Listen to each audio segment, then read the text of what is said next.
Hello, it's that time again.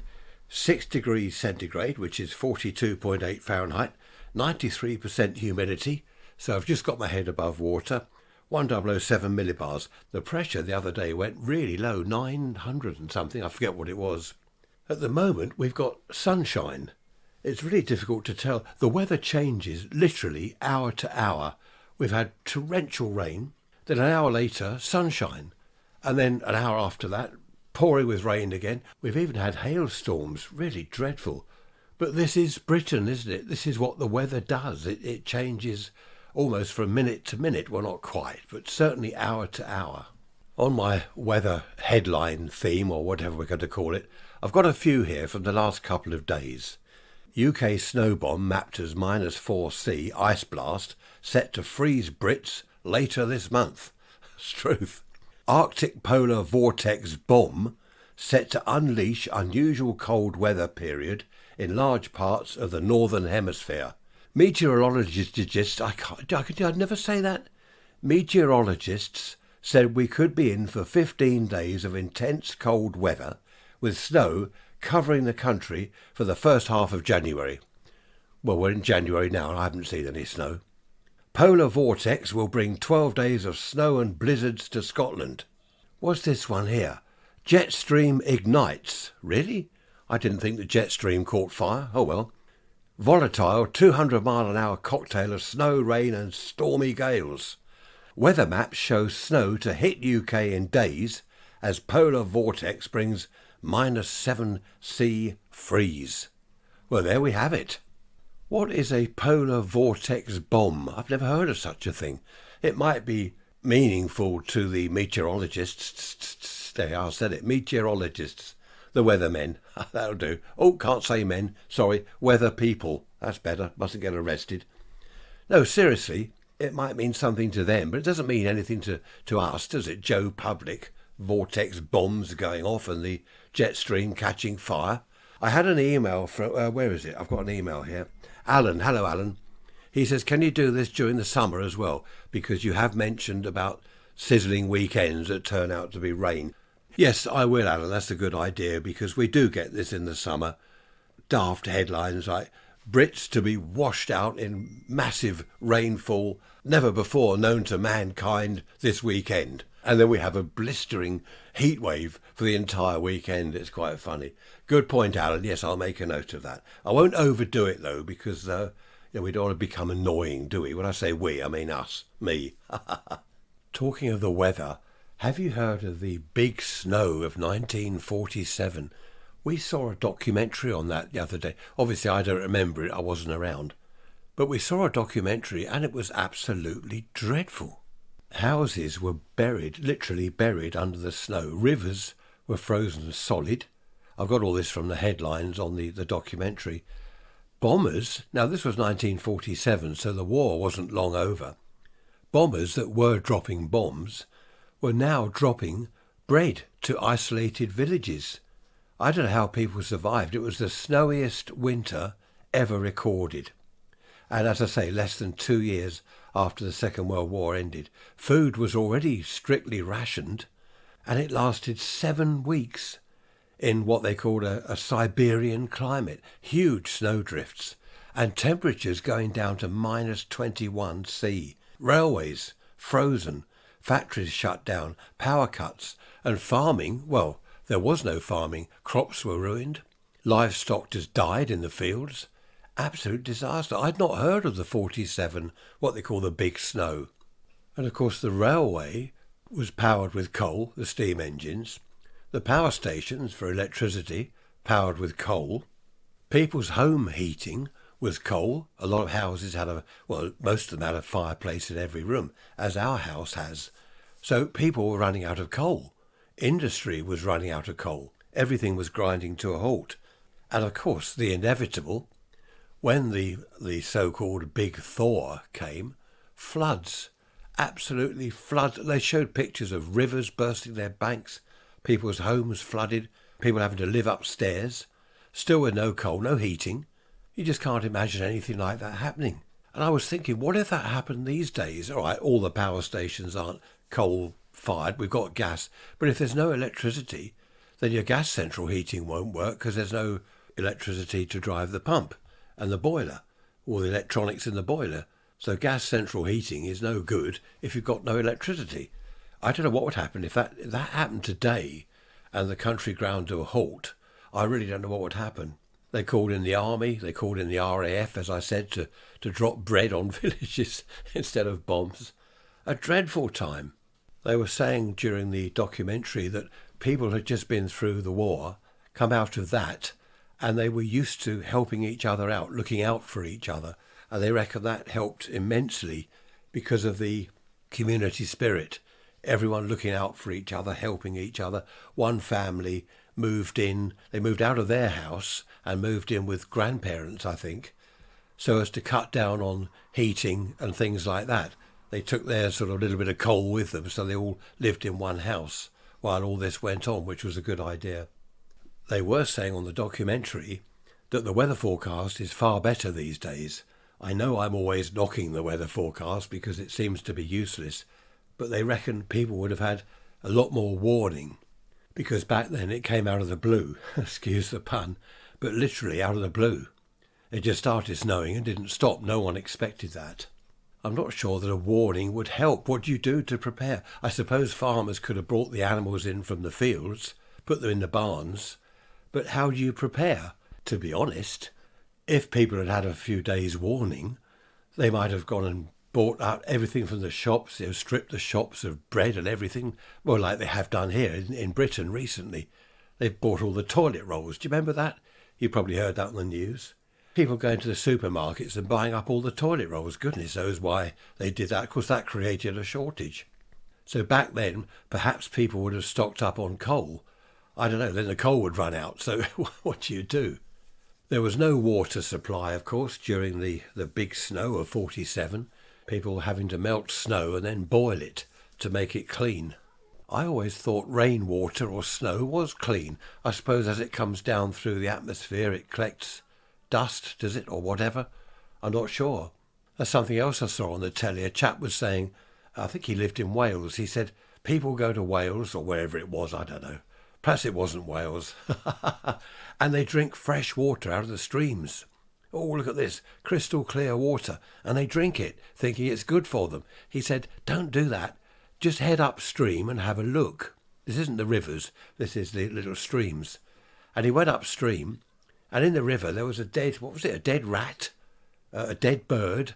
I don't know, that doesn't sound very nice, does it? I saw another programme years ago where people were drinking out of a stream and they were getting ill. Further upstream, there were some dead cattle and sheep. I don't know how they got there. They'd fallen in, something had happened. There was a dead cow and a dead sheep or something. And of course, people are then drinking the water. Not very nice. But I would have thought rain coming straight out of the air into a dish, would have thought you could drink that. Probably not worth risking it. Don't do this at home, as they used to say on the telly. Just going back to the big snow for a minute. Of course, everything was delivered by train. Coal was delivered by train. Coal for your fireplace. That was delivered by train locally and then taken out by the coal lorry. Food was delivered by train. Everything was. So the trains weren't working. It just, I don't know, just gets worse and worse, doesn't it? I really don't know, as I said, what would happen if we had snow like that these days. 7 weeks, 20-foot drifts. Some of the drifts they showed you of the snow was actually covering the house. That's enough about snow. Let's talk about summertime, sunshine. We're now getting into January. It's still been pretty mild here. Apparently this weekend, when you're listening to this on Sunday, it will be very cold. I had a weather warning alert. See, they didn't have that back then. I've got an app on my phone. Danger with Will Robinson. It's going to be cold. And it does say keep your heating at a minimum of 18 degrees. Look out for friends and neighbours. So we do have all these warnings in place, I suppose. Not that it would always help, though, would it? Right, that's enough about the weather. Let's move on to something better. I was going to move on to something better, but... they're moving off now. The dustman turned up outside, clanking around. Right, when they've gone, I shall continue. Oh, by the way, thank you for all your emails, as usual. I read them with interest, and I try to answer all of them. Ray's Rants at protonmail.com. I'm impressed. I'm impressed with myself. I haven't forgotten my email address for about a week now. That must be a good sign. I was reminded recently of something that happened to me decades ago. I must have been in my late teens. I got into the countryside with a girlfriend of mine. She was into wild flowers, pressing them, and that sort of thing. And we drove up to this meadow where she knew there were a lot of wildflowers. We parked the car there and she's picking these flowers. But it was on the edge of a forest.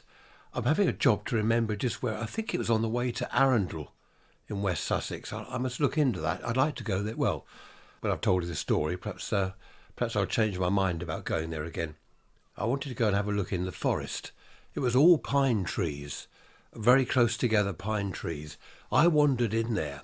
And of course it was dark, although it was a summer evening I should say, it was dark. Looking up at the foliage of all the trees, you couldn't see the sky at all, no sunlight got in. As we wandered further into the woods, it became even darker. And on the forest floor, well, it was just decay. Pine needles, old branches that had dropped off the trees were just rotting, decaying. The floor was just devoid of life. There were probably insects under there, but no plants, nothing. It was just dead. She didn't like it. She wanted to go back to the car, which she did. And I said I wouldn't be too long. I wanted to have a look further into the forest. I walked further in. I found a little stream trickling through the forest, which was lovely. But I got lost. When I decided to go back to the car, I got lost and dusk was falling. The forest was becoming darker and darker. Anyway, that's. I'm not going to tell you the rest of that now because I think that would make a good ghost story. I know quite a few of you listen to my ghost stories on YouTube, so I shall save that. It's a very strange tale, very frightening at the time, and although I said I'd like to go back there one day, I'm not too sure that I would. Certainly not into the forest. There was something, I don't know, something there, something evil in that forest. I shall start working on that story as soon as I can because I think that would be rather interesting to those who are interested in that sort of thing. Of course, not everyone's cup of tea, which is understandable, but I do know that a lot of you, from the emails anyway that I get, a lot of you do like the ghost stories. You can probably tell from my nasal sound that I've still got this cold. It's going on and on. It's incredible. Presumably it'll disappear one day. Well, of course it will. I've been asking around and everyone that's had this dreadful cough and cold, they reckon 3 weeks. So I think am I 2 weeks in? No, I'm not. I'm only about a week into it, so could be another 2 weeks. I've just ordered a new audio mixer, which hopefully will turn up tomorrow. Quite an expensive one. Well, expensive for me anyway. I want to improve the audio quality of the podcasts, and I've now got a decent microphone and the audio interface and all that. Anyway, I've ordered this mixer, and Trish was saying to me, she said, well, why order that, why you spend money on that, when you sound awful anyway, because of your cold? Well, the cold won't last forever, will it? It will go, and then I can sound my usual self, which isn't too good either. Oh dear, I mustn't laugh because it makes me cough. Have you all had coughs and colds? I'm sure you have. Keep hearing stories of COVID going around the place. I just wish we could get to some better weather so I can get out into the garden. I know I say this every time I speak to you. I don't mean to be repetitive, but I really do want to get outside. This morning, as the sunshine was out a little bit, I started to rearrange the patio, ready for the tomato plants. I know it's very early, but I'm keen to get on. While I was out there, I just thought back to when I was a child. My parents didn't have a patio. And then I thought about my friends' back gardens, school friends that I'd been to. No one had a patio, or what they call a patio area. At the back of the house, there was a path, perhaps a border with plants, and a lawn. And that was it. There was no veranda, patio, whatever you want to call it. I think in America, don't you have verandas? Is it veranda or a terrace? I don't know why they're called patios anyway. It's just a paved area. But no one had that sort of thing back then. And I thought about all my friends' gardens that I'd been to when I was at school. Not that I had friends at school. But when I was working, I remember going round colleagues' houses, their parents' houses, and later on their own. No one had a patio. No one did barbecues. It just wasn't a thing back then. In the summer, people went out. They went to the beach or they went to the woods. If they were in the garden, they sat, I don't know, somewhere on the grass, somewhere on the lawn, deck chairs, perhaps a little table set up. No one had a sort of designated area. So I don't know when patios started to come in, and barbecues, of course. It's very interesting, the older I get, or anyone I suppose, to see the changes over the years, over the decades, the changes slowly happening each year that comes in, each year that goes out, things change. Patios appeared, barbecues appeared. I remember first, I forget when it was, which year it was, but I do remember the term barbecue being used quite a bit. We're having a barbecue this weekend. What's a barbecue? We didn't know here in Britain. We just didn't know what a barbecue was. Never heard of it. The trend now seems to be moving away from barbecues. We got rid of our brick barbecue. I pulled it all down because it was such a palaver. I was standing there in the summer heat. The charcoal is red hot. The sun's red hot.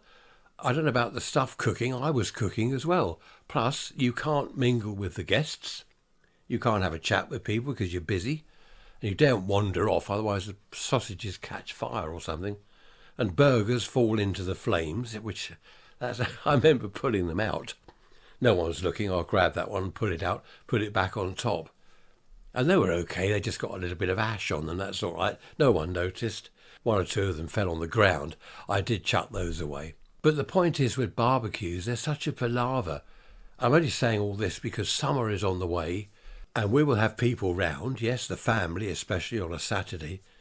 But it's more of a buffet, you know. We'll get the food ready, and if there is any cooking to be done, well, we do it in the kitchen on the gas cooker, you know, chuck it out in the garden on a plate when it's done. Maybe barbecues are for younger people, I don't know. I think also back then, in the 50s, for example, people didn't sit in the garden so much. They grew vegetables, especially the dad of the family. He would be out there tending the runner beans, the vegetables, all the plants, even through the winter. Dad would be out there doing the Brussels sprouts and other winter veg. The gardens back then weren't so much somewhere to go and sit in the sun. Us kids played out there. Yes, children were always in the garden in the summer, but parents didn't tend to sit out there. I know there were deck chairs and sometimes they'd perhaps have a cup of tea out there, but that was it. They didn't use the garden as people do today, you know, gatherings, all come round for drinks one evening, all sit in the garden, a little bit of music going, sun setting, it's a lovely warm evening, sipping a cold beer as you watch the sun go down, bottle of wine in an ice cooler thing, chilling nicely, lovely, listening to the crickets. Well, we can't hear, we don't have crickets. I wish we had crickets here. Whenever I see a TV programme, and it's night time in America or wherever it is, they got crickets going in the background. It's lovely. I love the sound of crickets. Daughter number 1 gave me a couple of loudspeakers that looked like rocks, and you put them in the garden somewhere amongst the bushes. And what I did, I brought the wires into the computer and a little amp, and I had a continuous loop of crickets. And people would come round in the evening in the summer, and they'd say, "Oh, you've got crickets," because they're going just like that. And people were amazed. "You got crickets? How come you've got crickets?" I don't know. I think the sound of crickets just make people feel that it's a lovely warm evening, because that's what you get in warm countries, isn't it? I remember being down in Mediterranean type countries, sitting there in the evening with the crickets going and the rats walking around the palm trees. Have you seen that in Spain? I was in the garden once, many years ago, just relaxing in this garden where we were staying. And there's rats walking along the power cables. The electricity to each villa, each place, was up in the air, not underground, wires in the air. And there were rats walking along the power cables, big rats as well. And some of them came down the poles into the garden. Not very nice. That's one thing we don't have here in England, poisonous spiders and snakes and horrible things like that. Having said that, we do have the adder. The adder is a snake. They're only dangerous. I mean, their bite can kill you, I suppose, if you don't get it treated. But they will only bite or attack if you tread on them. if they're basking in the sun across a path, say in the countryside, they will slither away if they hear you coming. If they don't hear you and you walk on them, then they will bite you. Adders want to keep away from humans as much as us humans want to keep away from adders. So normally it's okay. It's just that if you don't see it, whenever we walk in the country now in the summer, I'm walking along looking at the path because I have come across them locally, just up in the woods, up on the downs. I have come across adders. They just lay in the sun, basking in the sun across the path. I don't believe it, as Victor Meldrew would say. Just had this on my iPad. UK snow forecast. Here we go again. New weather map shows Arctic blast descending on Britain. I think these people are having a bit of a joke, aren't they? All these headlines of blasts and snow bombs and what is going on? I still haven't seen any snow. I think they've had a sprinkling up north somewhere, but nothing down here. We've had wind, rain, we had sleet. No, not sleet, it was hailstones. But what's all this Arctic blasting going on? The trouble is, the weather forecast people, it's going to be a little bit like the boy who cried wolf. Ice blast, 10 feet of snow coming tonight. They go on and on about all this weird stuff that's going to blast Britain. Snow and ice is going to wipe Britain off the map and all this rubbish. In the end, people will say, heard it all before, nothing ever happens. Boy who cried wolf. And there'll be a weather warning which is true and actually happens and we won't be prepared for it. I think the best weather forecast system was what my old nan had up in when she lived up in Surrey. She'd come down and visit us and she'd go down to the sea, it's only a mile away, and she'd collect seaweed and hang it up just outside her back door. She had a kind of porchway and she hung it up there. If the seaweed's dry, I think it's going to be dry weather. If it's damp or something, I can't remember what the system was, but she'd just hang up seaweed and she'd go by that. Compared with our weather forecast system these days, it was pretty accurate. And they were saying recently on the telly about weather forecasting, look at your barometer, you know, people tap it. The higher the pressure, the more likely it is to be dry and sunny. As it is now, it's Saturday morning now.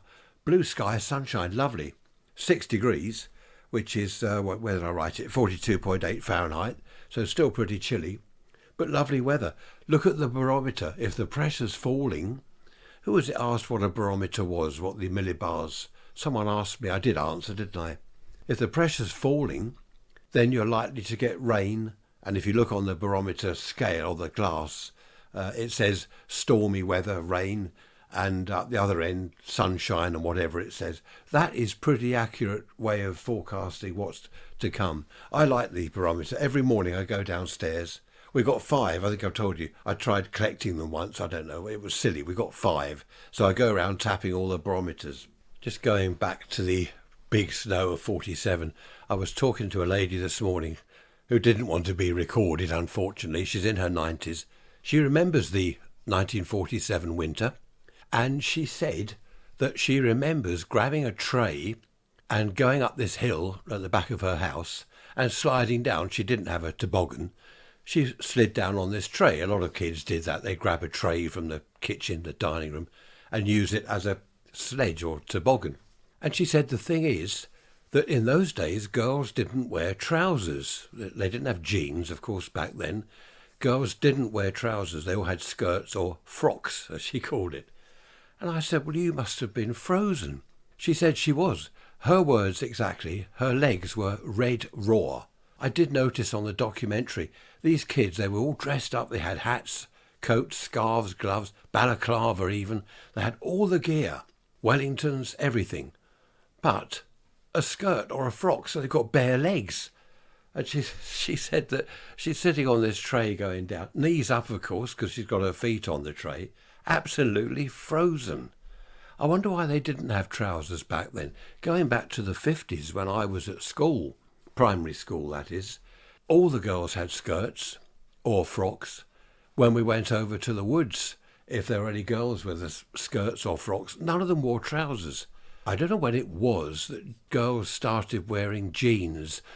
When did I have my first pair of jeans? Well, it was in the 50s, because I remember getting in from school, I must have been 8, and then going over to the woods. So that was 50, 59, wasn't it, when I was 8, was it? Yeah, 59.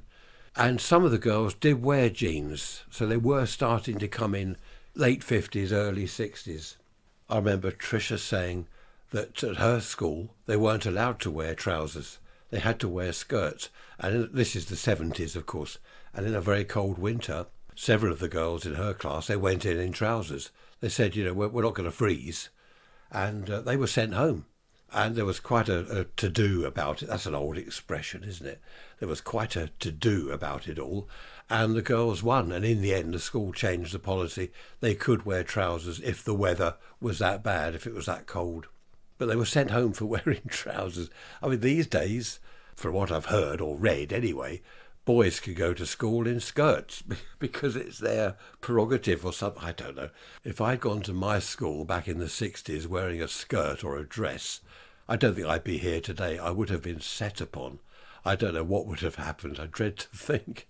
I remember the heating system breaking down at our school one winter, and we're all hoping we were going to be sent home.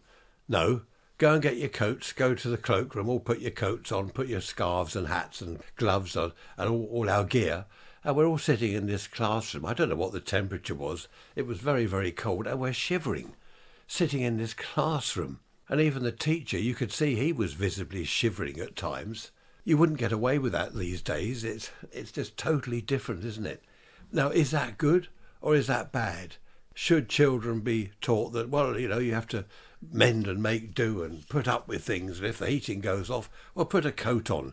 Don't be a wimp. Man up. Man up. Put your coat on. Put your gloves and your scarf on and stop moaning. Was that a good thing?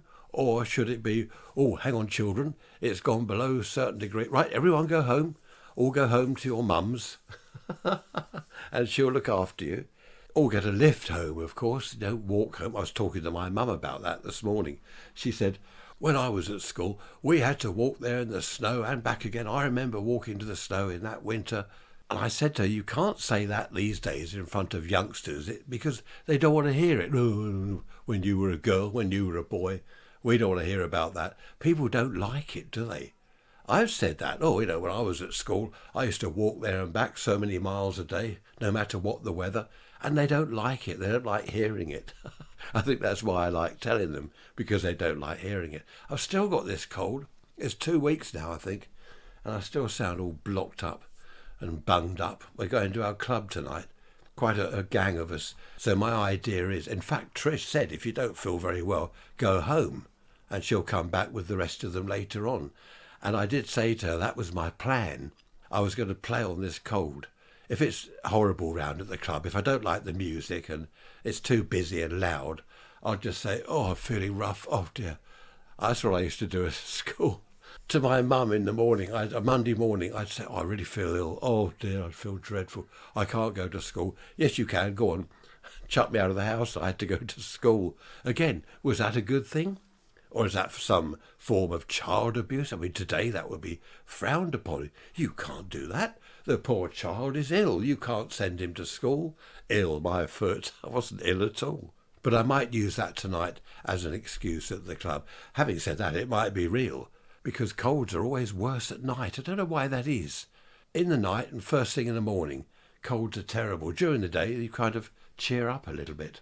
I remember at our school, one of the lads went down into the boiler room, and he thought, his idea was, if he turned the heating off, we'd get sent home, which was a pretty daft idea, because the caretaker or whoever it was that looked after the boiler, he would go down there, realise it's turned off and put it back on. He mucked about with some taps, and what happened, it's not funny, well, it was. He flooded the boiler room, basically. He turned some tap on. I don't know what he did, because I didn't go down there. Not with him at that time, anyway. We used to have a look down there and see what was going on. He flooded the boiler room, and of course, then the heating was off. We weren't sent home, which was his original plan, which was a great plan, but not the way he did it. He flooded the boiler room, and we had no heating in the school for several days. But still they didn't close the school. I don't know, back then, oh no, not closing the school. Put your coat on if you're cold. Whereas these days, heating's broken down, that's it. Everyone had 2 weeks off. Or a month off.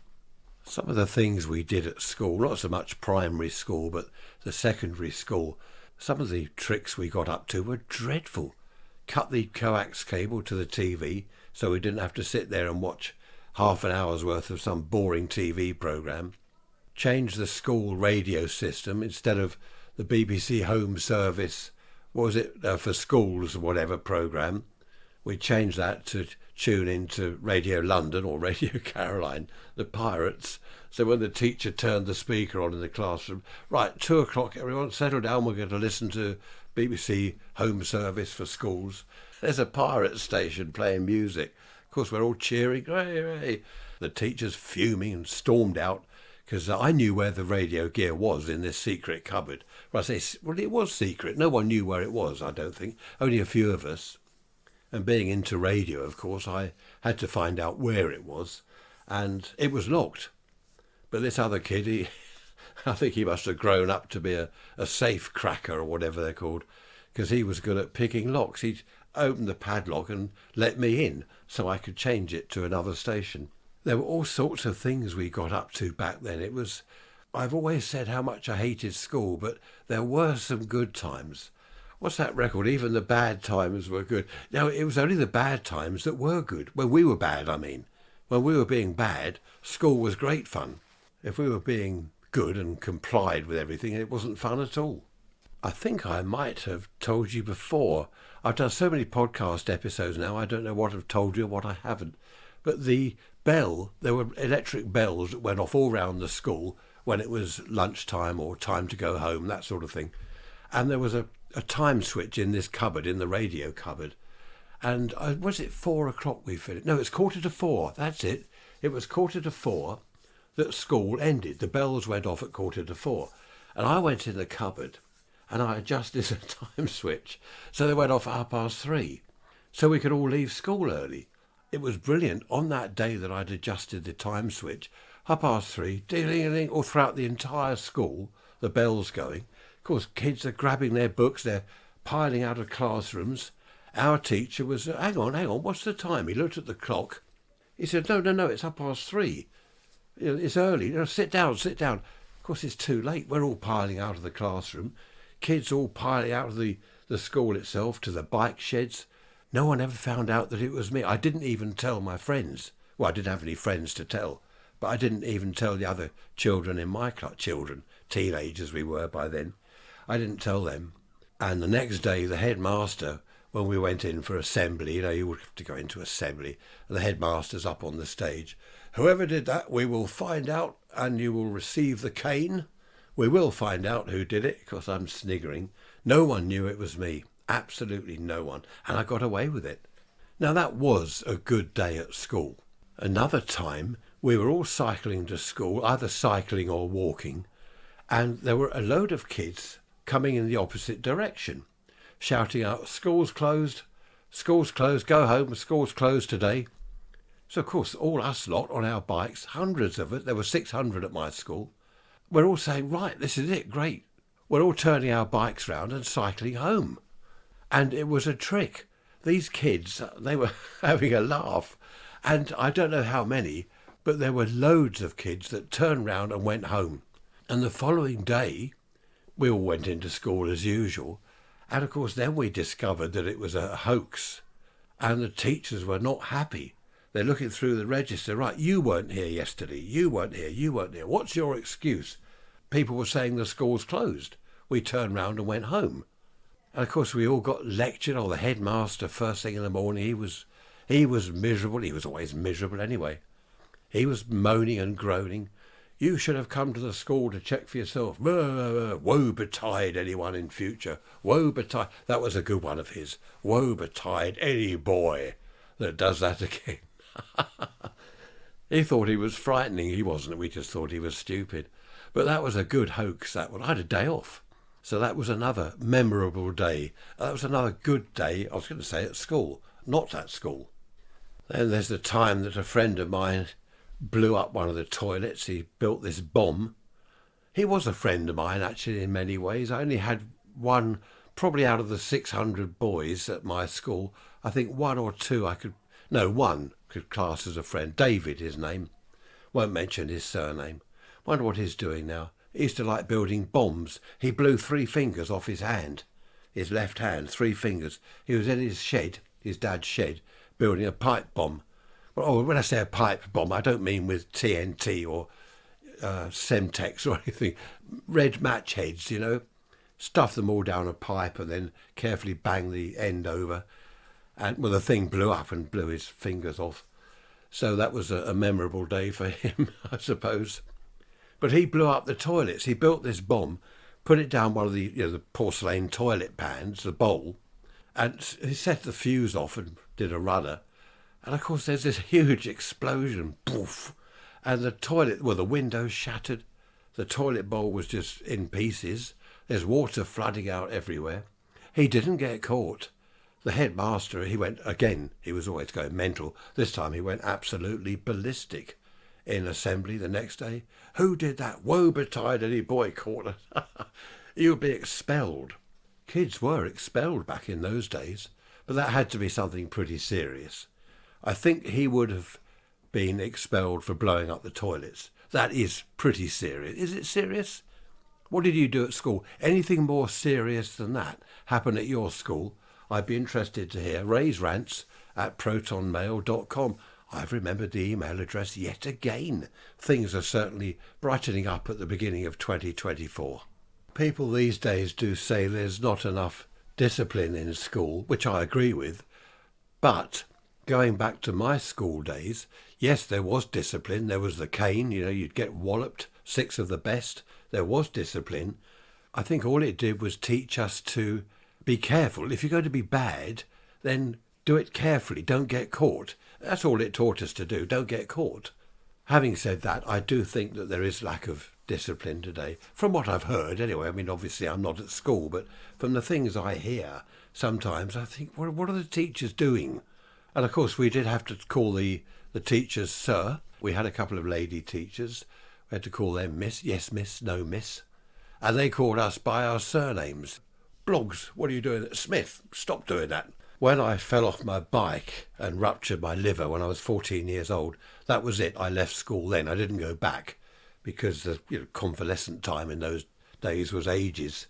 But not one of the kids from school, I know I've said I didn't have friends, but not one kid came to see me, to see how I was. My parents obviously told the school what had happened and I wouldn't be back, so word would have got round. Not one kid came to see me. Nothing to my parents. How is he? Hope he's all right. Wish him well. All this. I think they were all pleased to get rid of me. I expect they're thinking, oh, that's good. Now we can watch the TV properly. We can listen to BBC programmes for schools, and the time switch won't be fiddled with on the school bell. No, they didn't know it was me anyway. But I did think as the weeks went by that was summertime just coming up, so it was a good time to rupture your liver. If you're going to do it, don't do it in the winter.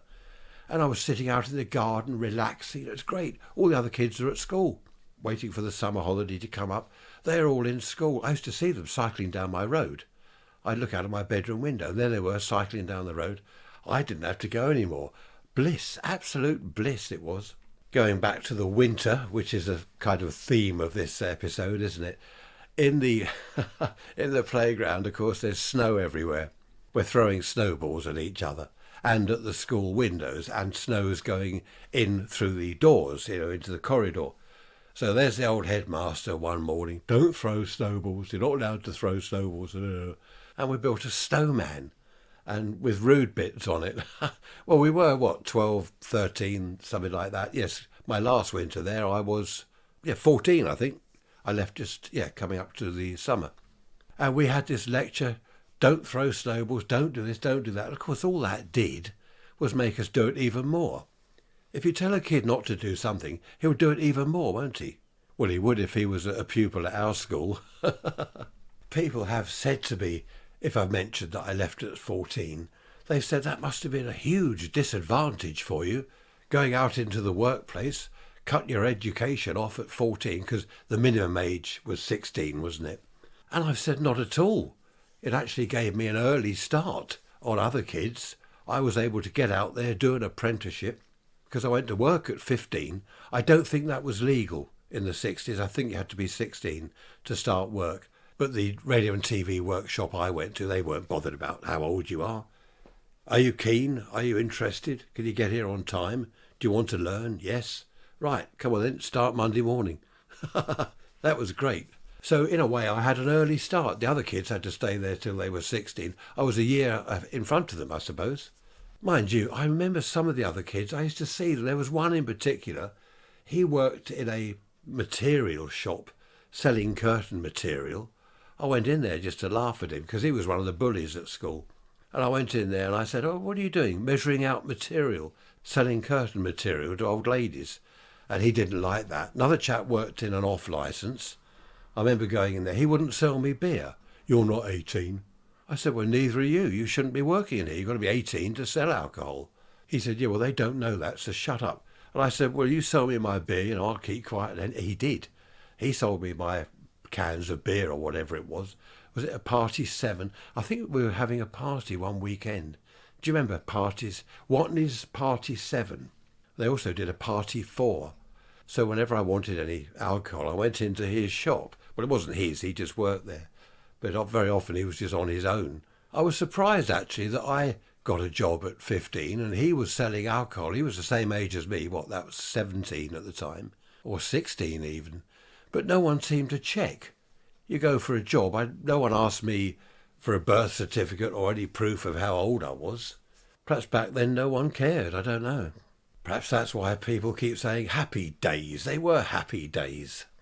I've just popped out into the garden because it's such a lovely day. 14.9, the thermometer says, under our patio roof. 14.9. That's incredible. Pond's looking good. There are buds on the fig tree. I'm just looking at the fig tree now. Covered in buds. Of course, it's been so mild. We've got geraniums here that are still in flower. And we're almost at the end of the first week in January. The raspberry plants, they've got little buds on them. The trouble is we're going to get a hard frost. We're going to get really cold conditions. And what's going to happen is all these buds will be killed. They'll freeze, they'll drop off. That's the problem with the British winters. You think it's spring, the plants think, "Oh look, the spring's here, it's quite mild." Suddenly, ice, and they all die. Well, the plants themselves don't die, but the buds do, which doesn't do the plants any good, of course. It is really nice out here. The lawn needs cutting, of course. That's not looking too healthy. But we're not far off now. Anyway, I just had to come and have a quick look out in the garden. The Boston ivy is still alive. There are one or two very tiny buds on that. Honeysuckle, that's evergreen, of course. That's looking good. Okay, I bored you enough with the garden. I shall go back in. Although it's nearly 15 under the patio roof, out here it's only about, I don't know what the temperature is actually out in the garden. It's a bit chilly. Children don't seem to feel the cold, do they? You see kids on their way to school these days in just a shirt and perhaps a blazer, which is all open, the shirt's hanging out, and it's absolutely freezing. That little trip to the garden was really nice, but I did get a bit chilly out there. I've never understood why some men wear shorts, okay, in the summer, but all through the winter. We had a postman once, a few years back, I don't know where he's gone now, shorts all year round. He looked smart enough, they were decent shorts, but in the winter he came round once in the snow. And I opened the door, I had to go and speak to him. I said, "Are you not freezing cold?" "Oh, no." He said, No, I'm fine." Shorts when there's snow around. I only wear shorts in the summer if it's a really hot day, otherwise I don't. I put my jeans on. Talking of the winter, Gary's still all right, the tortoise. He's sleeping well, hibernating well. Black sky coming across now from the north over the downs. That's not a good sign. The cherry tree out the front, that's got buds on it. Everything is budding, isn't it? It's not good. It's too early. I can't keep out of the garden. Even when it's raining, I'm standing there under the patio roof, looking at the lawn, looking at the plants. When can I get out there? I'm so keen to get out there. Anyway, we're getting there slowly. I mustn't wish my life away, must I? Just a quick clip that I recorded in the woods. This was last summer, or was it spring? Just a little reminder of what's to come.